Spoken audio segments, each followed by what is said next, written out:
आज का हमारा टॉपिक है माइनिंग।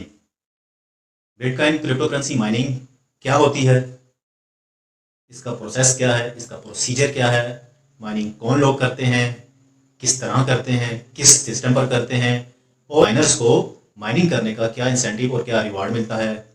बिटकॉइन माइनिंग करनी भी चाहिए या नहीं करनी चाहिए, इसके क्या इश्यूज और डिफिकल्टीज हैं, ये हम आज की वीडियो में आसान अल्फाज में सीखेंगे और सिखाएंगे। कोई टेक्निकल लैंग्वेज यूज़ नहीं करूँगा, आसान अल्फाज में लेमैन लैंग्वेज में मैं इसको आपके साथ शेयर करने की कोशिश करूँगा, ताकि कोई बिगनर भी है तो वो भी आसानी से माइनिंग को मुकम्मल तौर पर समझ सके। Bitcoin mining, crypto currency mining ऐसे ही है जैसे कि कोई किसी दुकान या किसी कारोबार की खाता बुक होती है, लेजर बुक होती है। जब एक पेज पर ट्रांजैक्शंस की एंट्रीज कंप्लीट हो जाती हैं तो दूसरा पेज ऐड कर दिया जाता है, दूसरे पेज पर एंट्रीज शुरू कर दी जाती हैं, रिकॉर्ड करना लिखना शुरू कर दी जाती हैं। बिटकॉइन ब्लॉकचेन टेक्नोलॉजी है, डिसेंट्रलाइज्ड है, ये ब्लॉकचेन पर काम करते हैं। इनका प्रोसीजर, इनका तरीकाकार ब्लॉकचेन का होता है। जब एक ब्लॉक में ट्रांजैक्शंस कंप्लीट हो जाती हैं तो एक चेन के जरिए दूसरा ब्लॉक ऐड किया जाता है। जैसे कि लेजर में एक पेज पर ट्रांजैक्शन कंप्लीट होने पर दूसरा पेज ऐड किया जाता है, इसी तरह ब्लॉकचेन में भी एक ब्लॉक कंप्लीट होने पर दूसरा ब्लॉक स्टार्ट किया जाता है, ऐड किया जाता है एक चेन के जरिए, और फिर उसमें ट्रांजैक्शन रिकॉर्ड होना शुरू होती हैं। अब ये काम कौन करता है? ये काम माइनर्स करते हैं। बिटकॉइन क्रिप्टो करेंसी की जो माइनिंग करते हैं उनको हम माइनर्स कहते हैं। और माइनिंग एक स्पेशल सॉफ्टवेयर और स्पेशल अच्छी क्वालिटी के, गुड क्वालिटी हार्डवेयर के जो कंप्यूटर्स होते हैं उनके ऊपर बिटकॉइन और क्रिप्टो करेंसी की माइनिंग की जाती है। ये आम सिस्टम्स पर, आम लैपटॉप पर, आम पीसी पर, डेस्कटॉप पर पॉसिबल नहीं होता। बैंकिंग सिस्टम में जो ट्रांजैक्शंस, जो लेजर रिकॉर्ड हो रहे होते हैं, उनका सिस्टम का सर्वर एक ही होता है, और उस एक सिस्टम को हैक करना और उसमें ट्रांजैक्शंस को मैनिपुलेट करना, स्कैम करना, फ्रॉड करना बहुत आसान होता है। जबकि बिटकॉइन क्रिप्टो करेंसी माइनिंग में जो ट्रांजैक्शंस होती हैं, माइनिंग सिस्टम, माइनर्स का काम होता है कि वो उनको वेरीफाई करे और ये चीज़ देखे, इस चीज़ का ध्यान रखे कि जिस वैलेट एड्रेस पर ट्रांजैक्शन हो रही है वो ठीक भी है या नहीं। ट्रांजैक्शंस को वेरीफाई करना और उनको एग्जीक्यूट करना, कंप्लीट करना और नए ब्लॉक जनरेट करना, ये माइनर्स का काम होता है। अब इसका मतलब ये नहीं है कि माइनर्स मैनुअली बैठकर उन सिस्टम्स के ऊपर कुछ एंट्रीज करते हैं, नहीं, ऐसा बिल्कुल नहीं है। बल्कि जो स्पेशल सॉफ्टवेयर होते हैं, स्पेशल एल्गोरिथम के, वो ऑटो इस काम को सर अंजाम देते हैं। किसी एक ट्रांजैक्शन का किसी एक सिस्टम पर, किसी एक माइनिंग मशीन पर एंट्री नहीं होती। दुनिया में जहां जहां पर माइनिंग हो रही है, जहां जहां पर ये मशीन्स लगी हुई हैं, माइनर्स माइनिंग कर रहे हैं, हर सिस्टम पर, हर कंप्यूटर पर वो ट्रांजैक्शन रिकॉर्ड होती है। किसी एक भी सिस्टम में किसी किस्म की प्रॉब्लम, इशू या मैनिपुलेशन की वजह से बाकी सिस्टम उसको रिकॉर्ड करने से इनकार कर देते हैं और उस ट्रांजैक्शन को आउट कर देते हैं, जिससे रग पुल करना, स्कैन करना नामुमकिन हो जाता है। अब सवाल ये आता है कि बिटकॉइन की जो माइनिंग है वो किस प्रोसेस से होती है, कितनी होती है और उसका प्रोसीजर क्या है।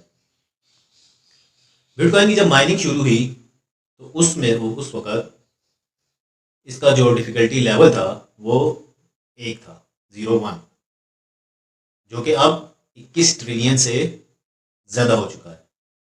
इसकी वजह कि पहले माइनर्स की तादाद कम होती थी, अब माइनर्स की तादाद बहुत ज़्यादा हो गई है। अब बहुत सी कंपनीज, बहुत से बिजनेस इस बिजनेस में एंट्री ले चुके हैं, करोड़ों रुपया लगाकर उन्होंने सिस्टम्स इंस्टॉल किए हैं और उनके ऊपर बिटकॉइन की माइनिंग कर रहे हैं। 2016 से 2019 तक, ये जो 4 साल का अरसा है, इस दौरान डेली तकरीबन 1800 बिटकॉइन माइन होते थे और 2020 से 2023 तक रोजाना 900 बिटकॉइन माइन होते हैं, जो कि अगले 4 साल में 450 की तादाद पर आ जाएंगे। ये बिटकॉइन की प्रोसीजर है कि हर 4 साल बाद बिटकॉइन की माइनिंग की तादाद हाफ हो जाती है, आधी हो जाती है। इसी तरह जो बिटकॉइन मैक्सिमम जनरेट होंगे वो 21 मिलियन होंगे और अब तक 19 मिलियन से ज़्यादा माइन हो चुके हैं। सन 2140 तक बिटकॉइन की माइनिंग कंप्लीट हो जाएगी। 21 मिलियन जो बिटकॉइन है वो माइन हो चुके होंगे। इथेरियम नेटवर्क ने प्रूफ ऑफ स्टेक के ऊपर माइनिंग का कंसेप्ट लेकर आए हैं और ये खबरें भी हैं कि आइंदा आने वाले वक्त में प्रूफ ऑफ वर्क से प्रूफ ऑफ स्टेक की तरफ सब माइनर्स कन्वर्ट हो जाएंगे, ट्रांसफ़र हो जाएंगे। अब प्रूफ ऑफ स्टेक में क्या होगा कि अभी तो ये है कि जो पहले ब्लॉक माइन करता है उसको रिवार्ड और इंसेंटिव मिलता है, जो कि अभी 6.25 BTC है, और जितने भी बाय सेल और ट्रांसफ़र की ट्रांजैक्शंस होती हैं, ट्रांजैक्शन की फ़ीस चार्ज होती है, वो भी बिटकॉइन माइनर्स को मिलती है और यही मेन उनका रिवार्ड और इंसेंटिव और इनकम होती है। जब प्रूफ ऑफ स्टेक पर कन्वर्ट हो गए, जो प्रूफ ऑफ स्टेक है उसका कंसेप्ट ये है कि एक टास्क एक ही माइनर को, एक ही मशीन को मिलेगा और वो उसको कंप्लीट करेगा।